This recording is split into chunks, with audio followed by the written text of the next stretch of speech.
Okey ya. Gus Miftah sebut Gus Samsudin dukun. Bagaimana dengan Ningsih Tinampi? Kiai Ustadz kondang Gus Miftah kembali jadi perbincangan publik pasca dirinya mengalami muntah-muntah setelah mengatakan Gus Samsudin dukun. Banyak pihak menyayangkan sikap dari Gus Miftah yang harusnya tidak bersikap demikian karena dinilai hal itu mengolok-olok orang lain sebagai bahan tertawaan. Lantas, bagaimana pandangan Gus Miftah soal Ningsih Tinampi? Apakah disebut dukun juga? Dalam sebuah video perihal Ningsih Tinampi bisa memanggil Nabi, Gus Miftah sebut praktek-praktek seperti itu ngawur dan itu juga biasa dilakukan dukun. Ya, Assalamualaikum warahmatullahi wabarakatuh. Salam hormat untuk guru besar Padepokan Wiswantoro yaitu Gus Samsudin dan guru besar yang saat ini lagi kita bahas yaitu Gus Miftah. Ya, di sini ada Mbah Hilo. Mbah Hilo tadi sudah Mas Samet jabarkan ya perihal tentang pandangan Gus Miftah bagaimana melihat Ningsih Tinampi. Apakah seperti Gus Samsudin juga yang selalu disebut dukun ya? Ustadz berkedok dukun dan lain-lain. Ternyata setelah saya telusurin Mas Samet ya video-videonya ternyata memang benar Gus Miftah menyebut Ningsih Tinampi sebagai praktek perdukunan sama Mbah. Ya, ini ada videonya. Silahkan ditonton. Ya. Nah, ini panjenengan silakan berkomentar. Ningsih Tinampi dan Gus Samsudin disebut dukun. Banyak yang membela tentunya Mbah. Silakan. Iya. Dukun sih boleh dikatakan dukun, tapi janganlah kita kan sudah saya ceritakan bolak-balik ya. Dukun ini kan tidak semua melakukan kejahatan begitu ya. Nah, dukun ini kan ada yang melakukan untuk kebaikan juga. Memang sebagian ada juga untuk melakukan kejahatan. Nah, itu dia. Jadi jangan kita samakan pukul rata ya. Sama seperti Marcel itu kan sudah menganggap itu pukul rata. Itu anggapan dukun semua jelek. Nah, itu sayang sekali ya. Padahal di situ mereka kadang dukun-dukun ini yang melakukan kebaikan, mereka kadang tidak dipandang dipandang sebelah mata oleh mereka. Nah, itu yang saya tidak setuju sama sekali. Ya, Mbah, dari pandangan Mbah melihat sosok Gus Samsudin dan Ningsih Tinampi ini kayak mana sih Mbah? Ya, mereka adalah satu dulu Mbah, mungkin Gus Samsudinnya bagaimana? Nah, kalau Gus Samsudin ini ya kalau dibilangkan dukun ya bolehlah, bisa, tapi dia kan untuk menolong orang begitu ya. Nah, di situ banyak juga dia kadang dipanggil orang untuk menetralisir ya, seperti orang-orang kesurupan ataupun di rumah yang banyak angker gitu ya, untuk mengusir jin-jin ataupun setan-setan yang jahat seperti itu. Berarti kalau di sini Mbah Ilo mengatakan Gus Samsudin bisa dibilang dukun, apa yang membuat Mbah Ilo merasa greget dengan Gus Miftah? Ya, karena begini.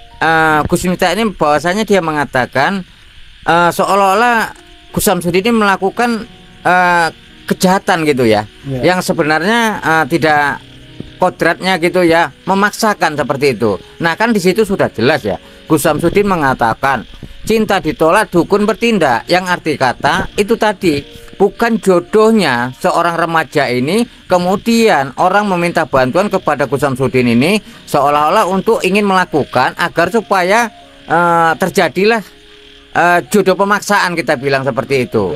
Nah, itulah dia. Jadi itu sebenarnya Gus Samsudin tidak pernah melakukan itu. Nah, itulah yang saya tidak setuju begitu ya. Dalam prakteknya Gus Samsudin menerima pengobatan nggak Mbah? Ya, pengobatan sih kalau kita bilang kalau orang minta tolong, kalau saya lihat itu dia apa yang bisa ditolongnya gitu, ataupun dibantu seperti itu. Oke, kemudian Mbah, dari pandangan Mbah melihat sosok Ningsih Tinampi yang banyak melakukan ritual-ritual seperti penarikan jarum santet ya, adanya kiriman-kiriman, itu selalu saja menghiasi layar kaca ketika kita mengetik Ningsih Tinampi Mbah. Makanya disebut sebetulnya Ningsih Tinampi ini lebih parah daripada Gus Samsudin. Kan gitu, cuman kata Mas Samet kemarin, karena mungkin dekingannya besar, suaminya seorang polisi, sehingga Gus Miftah ini enggan mengomentari sosok Ningsih Tinampi secara mendalam Mbah. Silakan Mbah. Ya begini ya. Di lain itu kan mungkin saat ini kan lebih yang terkenal adalah sosok Gus Samsudin gitu ya. Nah itu mungkin jadi yang nampak di sorotan publik adalah Gus Samsudin ini. Jadi itulah salah satu faktor utama yang untuk diserang gitu ya. Nah itu seperti itu. Cara pengobatannya, Mbah, dan kemudian dibilang dukun, Ningsih Tinampinya gimana? Ya sebenarnya gini, dukun itu adalah kita bilang kalau arti bahasa sebenarnya duduk rukun gitu ya. Betul. Nah, Duduk rukun ya. Iya seperti itu. Tapi kadang orang kalau udah dibilang dukun gitu kan, seolah-olah melakukan ritual kejahatan, melakukan santet, melakukan telu dan sebagainya seperti itu. Iya. Tapi kan ini melihat ya dari rekod Gus Samsudin sendiri, Mbak Elo, pada saat diundang Dr. Richard Lee. Ya, Mbak Elo juga salah satunya diundang sebetulnya karena nggak datang ya. Di situ Gus Samsudin menunjukkan aksinya, Mbah, seperti menusukkan jarum ke tangan, kemudian menarik benda yang ada di bawah mejanya si Dr. Richard Lee. Nah itu kan praktek-praktek yang biasa dilakukan sama spiritual atau dukun lah, kita mohon maaf ya. Ya. Nah itu gimana, Mbah? Ya begini ya. Kadang ada juga ya kita bilang kan ya. Ada juga mereka ini yang benar-benar real gitu ya. Tidak semua itu kadang penarikan yang asli dan juga ada juga yang real seperti itu. Nah, ya maksudnya ini, Mbah, yang dilakukan Gus Samsudin adalah yang dituduh sama Gus Miftah. Dia melakukan praktek perdukunan seperti itu. Menaruh batu di bawah meja katakan, kemudian mengaku dirinya kebal padahal ada triknya. Nah itulah mungkin menjadi dasar mereka menyebut dukun itu yang penipu semua. Ya gitu, begini ya, saya sudah anjurkan sekali lagi, tidak semua itu dukun penipu.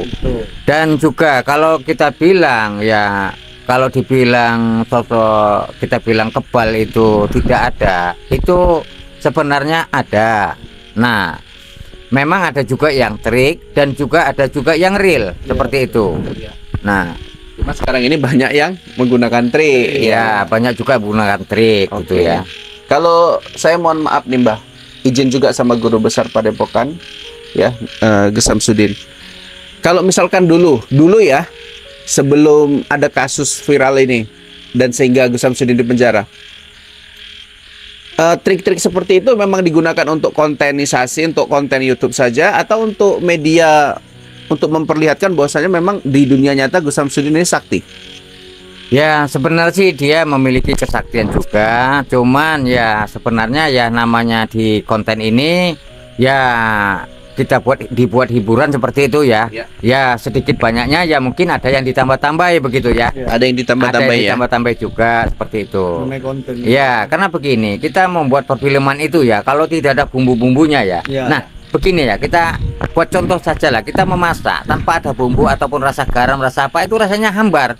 Hambar, Mbak, nanti bisa nyari apa deh, istri baru dia aja, Mbak. Iya benar seperti itu. Jadi itulah pembuatan konten kreator ini sedikit-sedikit memang ada yang ditambah-tambahi seperti itu. Tapi pesannya, Mbak, supaya Gus seperti Gus Miftah ataupun pesulap merah ini nggak terlalu menyudutkan gitu. Apa harus membatasi nih trik-trik yang dilakukan Gus Samsudin dalam kontennya atau gimana, Mbah?